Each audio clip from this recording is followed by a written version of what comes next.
প্ৰবঞ্চক আছে বা বেপাৰী আছে বা আপোনালোকে যিয়ে কওক, দালালি কওক, সেই তেখেতসকলৰ কাৰণে আমাৰ বদনাম হৈ আছে। কিন্তু আমি এইটো সহ্য কৰিব নোৱাৰোঁ। আমাৰ ইমান কষ্ট কৰি পেলাই আমাৰ এইখিনি জেগাত আমি আহিছোঁ। আপোনালোকেও যদি অকণমান কষ্ট কৰে, অকণমান চেষ্টা কৰে, আপোনালোকে আহিব পাৰিব। অকণমান আপোনালোকে ভাবি চাওক, মাছৰ পোৱালি আনিছিলোঁ, পুখুৰীত এটাও নাই। কিন্তু মোৰ চেনেলত নহয়, মোৰ ভিডিঅ'ত নহয়, বেলেগ এটা ভিডিঅ'ত মানে বেলেগ এটা চেনেলত এইটো কমেণ্ট কৰিছে। আৰু এজন দাদাই লিখিছে, চব মিছা কথা কয়, এইজন মানুহে আমাক ঠগিছে। মানে যিজন মানুহে ঠগিছে আপোনালোকক দেখাই দিম, আপোনালোকে দেখিবলৈ পাৰিব, অকণমান অপেক্ষা কৰক। আৰু এজন দাদা লিখিছে, এইটো এটা চোৰ। কিমান এটা মানে অসভ্য কথা হয়, মানে লাজৰ কথা হয়। কিন্তু এই কমেণ্টবিলাক যে কৰিছে, গোটেই অসমৰ মানুহে হয়তো ভিডিঅ'ত যদি কম। আসসালামু আলাইকুম, নমস্কাৰ। আছাম ফিছ হেচাৰীৰ পৰা মই ফাৰুক আব্দুল্লাহ সকলো দৰ্শকক স্বাগতম জনাই আমাৰ আজিৰ ভিডিঅ'খন আৰম্ভণি কৰিব বিচাৰিছোঁ। আজিৰ আমাৰ মূল টপিক হ'ব, দৰ্শকে বা আমাৰ দাদাসকলে মোক বাৰে বাৰে ফোন কৰি পেলাই আমনি কৰে বা কমেণ্ট কৰি পেলাই আমনি কৰে, মাছ নাকি পুখুৰীত দিয়াৰ পিছত মৰি যায় বা মৰি গৈছে, লছ হৈছে। কোনোবা মানুহৰ 1 লাখ লছ হৈছে, কোনো মানুহৰ 50,000, 60,000। মানে শিঙি মাছৰ বা মাগুৰ মাছৰ খেতি কৰিবলৈ গৈ, ফাৰ্মিং কৰিবলৈ গৈ, মীন পালন কৰিবলৈ গৈ বহুত টকা লছৰ সন্মুখীন হৈছে। সপোন চাইছিলে কেনেকৈ নিজে স্বাৱলম্বী হ'ব পাৰে, সেইখিনি চোৱাৰ পিছত এনেকুৱা পৰিণতি হ'ল। বা এজনৰ নহয়, বহু কেইজন মানুহ আছে মোৰলৈ মানে এনেকুৱা কৈ থাকে যে এনেকুৱা পৰিণতি হ'ল, এতিয়া মানে সপোন মাটি হৈ গৈছে, এনেকুৱা অৱস্থা হৈ গৈছে। সেইখিনি আপোনালোকৰ আগত আমি দাঙি ধৰিম কমেণ্ট সহকাৰে। কমেণ্ট কি দাদাসকলে কমেণ্ট কৰিছে, কমেণ্টবিলাক আপোনালোকক পঢ়ি শুনাম আৰু এই স্ক্ৰীণতো লগাই দিম। প্ৰতিক্ৰিয়া এইটো আছে, কিয় মাছ মৰি যায়, কিয় সেনেকুৱা হয়, গোটেইখিনি জানিবলৈ হ'লে আমাৰ ভিডিঅ'খন A to Z ফাৰ্ষ্টৰ পৰা লাষ্টলৈ চাই থাকিব। বলক আমি ভিডিঅ'খন আৰম্ভ কৰোঁ। এইখিনি ক'ব বিচাৰোঁ যে মাছৰ খেতি কৰিব, মাছৰ মীন পালন কৰিবলৈ গৈ লছ কিয় হৈছিলে, আমি গোটেইখিনি আপোনালোকক জনাই আছোঁ। প্ৰথম অৱস্থাত লছৰ সন্মুখীন হ'বলগীয়া হয়। মাছ যদি বাহিৰৰ পৰা আহে আমাৰ অসমলৈ, সেই মাছৰ ইনফেকশ্যন হৈ যায়। যিহেতু শিঙি আৰু মাগুৰ মাছৰ মানে ওপৰত অকল ছালহে আছে, মানে বাকলি নথকা মাছ, যিহেতু মানে ছাল আছে, স্কিনত যেতিয়া নেকি অকণমান স্পট হৈ যায়, স্পট হোৱাৰ পিছত মাছৰ ডিজিজ হয়। হোৱাৰ পিছত আপোনাৰ ইনফেকশ্যন হৈ পেলাই মাছবিলাক মৰা আৰম্ভ কৰে। কমচে কম 4-5 দিন, এসপ্তাহৰ ভিতৰত মাছখিনি মৰি পূৰা আদায় হৈ যায়। যদি আপোনালোকৰ ক্ষেত্ৰত তেনেকুৱা হৈছে, মোক কমেণ্ট কৰি জনাব যে আমাৰো এনেকুৱা হৈছিলে। যিসকল ভুক্তভোগী আছিলে মোক কমেণ্ট কৰি জনাইছে আৰু মোক ফোন কৰিও জনাইছে। আপোনালোকক দেখাই আছোঁ, দেখুৱাম। মেইন কথা হৈছে কি, আপোনালোকে যদি মাছ ক্ৰয় কৰে, মাছ ক্ৰয় কৰাৰ সময়ত আপোনালোকে এইখিনি চাব লাগিব, তেখেতৰ মাছৰ নিজৰ প্ৰডাকশ্যন হয় নে নহয়। যদি তেখেতৰ হেচাৰী মালিকৰ যদি নিজৰ প্ৰডাকশ্যন হয়, নামৰ হেচাৰী হ'ব পাৰে, কোনোবা মানুহে হেচাৰী খুলি ৰাখিছে কিন্তু নিজে প্ৰডাকশ্যন কৰিব নোৱাৰে, ইনজেকশ্যন কৰিব নোৱাৰে, সেনেকুৱা প্ৰবঞ্চক আমাৰ অসমতো বহুত আছে। সেনেকুৱা প্ৰবঞ্চকৰ হাতত যদি আপোনালোকে পৰি যায়, কবলত পৰি যায়, তেতিয়াহ'লে আপোনালোকৰ এই লছ হোৱাটো নিশ্চয়, মানে এইটো সত্যতা আমি ক'ব পাৰোঁ, লছ হ'বই। কাৰণ বাহিৰৰ মাছ আমাৰ অসমলৈ আজিলৈকে কোনো মানুহে ক'ব নোৱাৰিব যে ছাকচেছ হৈছে বাহিৰৰ মাছ আনিবলৈ। বাহিৰৰ মাছ অনাৰ মূল পইণ্ট হৈছে তেখেতসকলে মানে ৰেডিমেড পাই আছে, ৰেডিমেড পোৱা মাছবিলাক কম মাছ বিক্ৰী কৰি বহুত টকা মুনাফা আদায় কৰিব পাৰে। মুনাফাৰ কাৰণে তেখেতসকলে মানে সহজ পাই পেলাই ৰেডিমেড মাছ বিচাৰি আনি পেলাই আপোনালোকৰ যে কি অৱস্থা হ'ব সেইখিনি একবাৰো নাভাবাৰ ফলত আপোনালোকৰ এই অৱস্থাখিনি হৈছে। কিন্তু আমাৰ অসমত থাকি, অসমৰ হাৱা বতাহ যেতিয়া নেকি আমাৰ গাত লাগিছে, আমাৰ অসমৰ হৈ যদি আমি কাম কৰিব নোৱাৰোঁ, তেতিয়াহ'লে আমি কিয় আমাৰ অসমত আছোঁ। আমাৰ অসমৰ এটা যিটো গৌৰৱ আছে, গৌৰৱটো আমি আমাৰ অসমীয়া হিচাপে আমি উজ্জ্বল কৰি ৰাখিব লাগিব। আমাৰ অসমৰ পৰা যিবিলাক মাছ, থলুৱা মাছ বিলুপ্ত হৈ গৈছে, গোটেইখিনি আমাৰ ৰখাটো আমাৰ নিজৰ দায়িত্ব।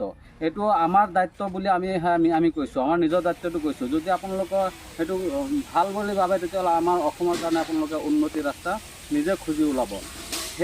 সেইখিনি আমি কিয় আগবাঢ়ি গৈছোঁ, ইমান আগলৈ মই নাযাওঁ। কিন্তু আমাৰ ভিডিঅ' আজি যে বনাইছোঁ, এনেকুৱা এটা ভিডিঅ' মই বনোৱা নাই এই সংক্ৰান্তত। মানে এইটো কিয় বনাব লগা হৈছে, আমাৰ অসমৰ মানুহ বহুত ঠগিছে। মানে অসমৰ মানুহে অসমৰ মানুহক ঠগি আছে। সেইটো বিষয়ে আমি আলোচনা কৰিবলগীয়া বহুত লম্বা হৈছে। আপোনালোকে এটা কথা মনত ৰাখিব যে আমাৰ আজিৰ ভিডিঅ'খন যে বনাইছোঁ, এইখন ভিডিঅ' খালি অকল মোৰ কাৰণে নহয়, আপোনাৰ কাৰণে নহয়, গোটেই অসমবাসীৰ কাৰণে। আপুনি যদি আমাৰ ভিডিঅ'খন চাইছে, আপুনি অকণমান কষ্ট কৰিব, মানে অসমৰ উন্নতিৰ কাৰণে, অসমৰ যাতে ভাল হয় সেইটোৰ কাৰণে অকণমান এটা খালি শ্বেয়াৰ কৰি দিব। মোক লাইক ছাবস্ক্ৰাইব একো নালাগে, খালি এটা শ্বেয়াৰ কৰি দিব যাতে সকলো মানুহে গম পায় যে কেনেকুৱা কি হৈ আছে অসমৰ ভিতৰত। মানে বহুত আপোনাৰ প্ৰবঞ্চক আছে। আমি আপোনালোকক দেখাই দিছোঁ, এই কমেণ্টবিলাক আপোনালোকক দেখাই দিছোঁ। কমেণ্টবিলাক আপোনালোকে চাই লওক। এনেকুৱা ধৰণৰ কমেণ্ট কৰে মানুহে, কিন্তু মানুহে কমেণ্ট কৰে, ভুক্তভোগী কমেণ্ট কৰিবই। কমেণ্ট কৰাটো এইটো মই ভাল পাওঁ। মোকো কমেণ্ট কৰিব। মই যদি কিবা বেয়া কাম কৰোঁ মোক কমেণ্ট কৰি লগালগ জনাই দিব। মই শুদ্ধ হ'বলৈ চেষ্টা কৰিম। মই নিজে চেষ্টা কৰিম কেনেধৰণৰ শুদ্ধ হ'ব পাৰোঁ।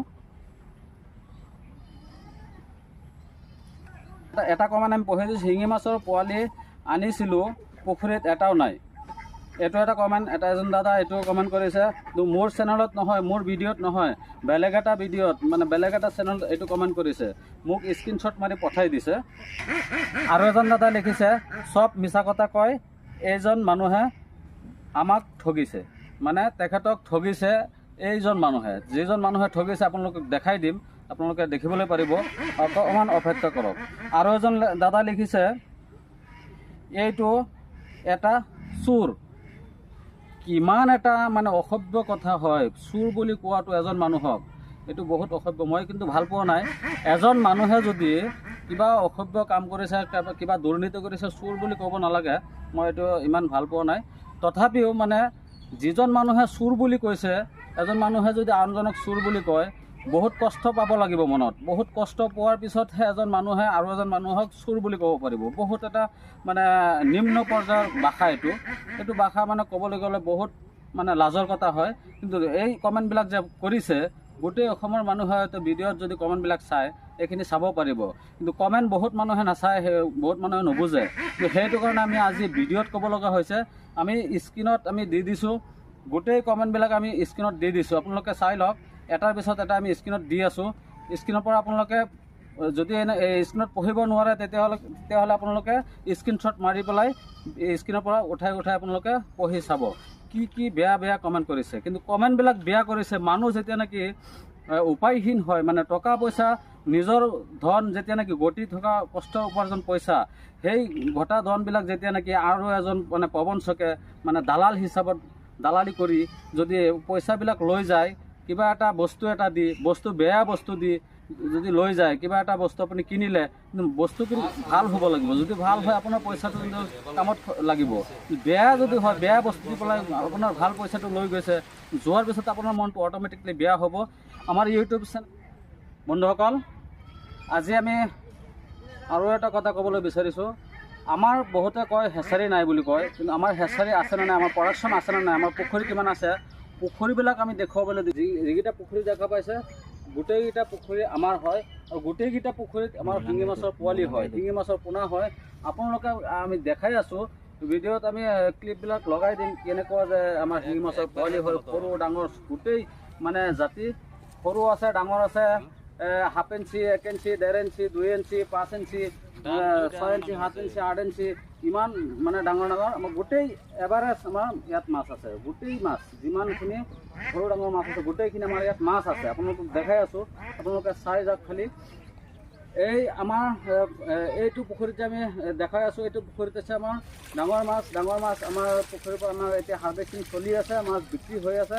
বৰ্তমান সময়ত শিঙি মাছৰ বজাৰ চলি আছে আমাৰ ইয়াত হোলচেলত 400ৰ পৰা 500 টকা হোলচেলত বৰ্তমান চলি আছে। মানে সৰু হ'লে 400, ডাঙৰ হ'লে 500, এনেকৈ আমাৰ ইয়াত বৰ্তমান হোলচেল ঘৰৰ পৰা বেপাৰীয়ে উঠাই লৈ গৈ আছে। এনেকুৱা নহয় যে মাছবিলাক চেলিং নহয় বা মাছবিলাক ছাকচেছ নহয়, এনেকুৱা ছাকচেছ হৈছোঁ। আপোনালোকে যদি আমাৰ আগৰ পৰা যদি টপিকবিলাক চাই বা আমাৰ ঘৰত আহি চালে আপোনালোকে গম পাব যে আমি কিমান কষ্ট কৰি পেলাই আমাৰ এইখিনি জেগাত আমি আহিছোঁ। আপোনালোকেও যদি অকণমান কষ্ট কৰে, অকণমান চেষ্টা কৰে, আপোনালোকে আহিব পাৰিব। অকণমান আপোনালোকে ভাবি চাওক, যে আমি কিমান কষ্ট কৰিবলগীয়া হৈছে, কিন্তু সেই কষ্ট আমাৰ যিখিনি আমি কষ্ট কৰিছোঁ সেই কষ্টখিনি যিমান প্ৰবঞ্চক আছে বা বেপাৰী আছে বা আপোনালোকে যিয়ে কওক দালালি কওক, সেই তেখেতসকলৰ কাৰণে আমাৰ বদনাম হৈ আছে, কিন্তু আমি এইটো সহ্য কৰিব নোৱাৰোঁ। আমাৰ বহুত মানে আমি কষ্ট পাই আছোঁ। আমি অসমৰ উন্নতি কৰিবলৈ গৈ আমাৰ যে ইমান কষ্ট হ'বলগীয়া হৈছে, সেইখিনিৰ কাৰণে আমি আজি আপোনালোকৰ আগত অনুৰোধ জনাইছোঁ যে আপোনালোকে আমাৰ এই ভিডিঅ'খন শ্বেয়াৰ কৰি দিব, যাতে সকলো মানুহে অসমৰ যিমান মীন পালক আছে সকলো মানুহে আমাৰ ভিডিঅ'খন চাব পাৰে। আমি আজি আপোনালোকৰ আগৰ পৰা বিদায় লৈছোঁ। জয় আই অসম।